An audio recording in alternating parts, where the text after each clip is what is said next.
അനുമാഷ്,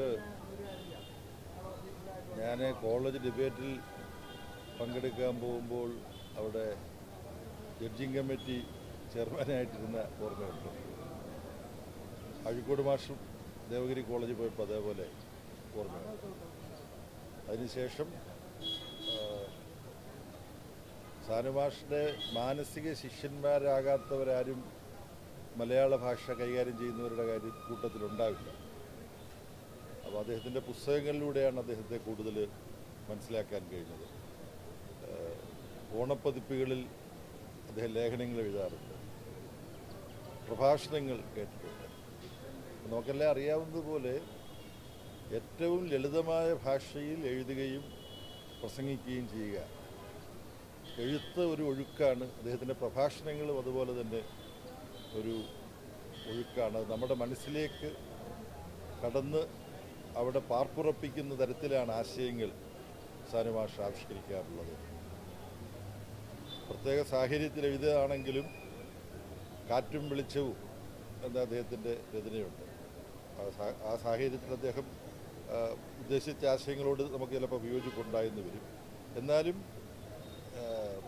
കാറ്റും വെളിച്ചവും നിരന്തരം നമ്മുടെ മനസ്സിലും സമൂഹത്തിലും കടന്നു വരണം എന്ന ആശയമാണ് അദ്ദേഹം ആ രചനയിലൂടെ ആവിഷ്കരിച്ചിരിക്കുന്നത്.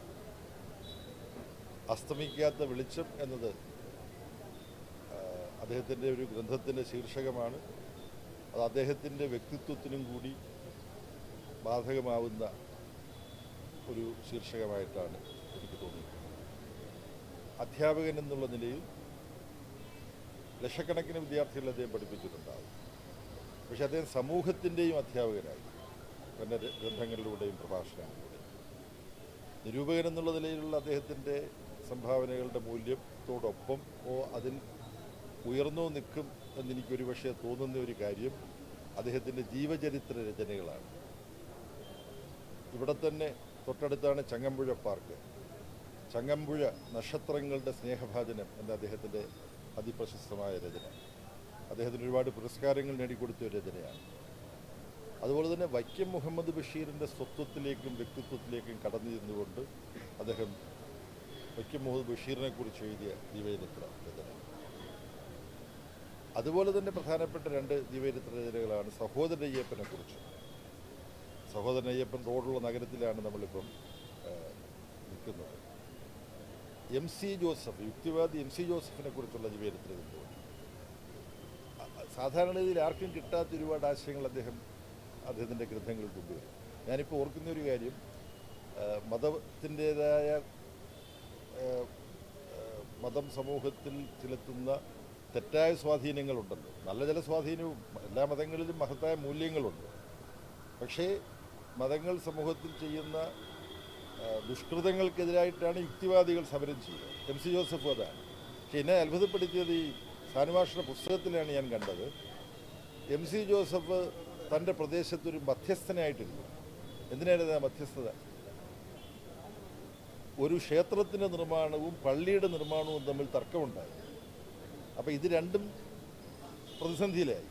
അപ്പോൾ പുള്ളി മധ്യസ്ഥത വഹിച്ചത് അവിടെ ക്ഷേത്രവും വരട്ടെ പള്ളിയും വരട്ടെ, അത് തർക്കം കൂടാതെ ക്ഷേത്രത്തിൽ പോകേണ്ടവർക്ക് ക്ഷേത്രം കെട്ടാനും പള്ളിയിൽ പോകേണ്ടവർക്ക് പള്ളി കെട്ടാനുമുള്ള മധ്യസ്ഥ തീരുമാനമെടുത്തത് ഈ MC ജോസഫാണ്, യുക്തിവാദി MC ജോസഫാണ്. അത് വായിച്ചാൽ അത്ഭുതപ്പെട്ടു.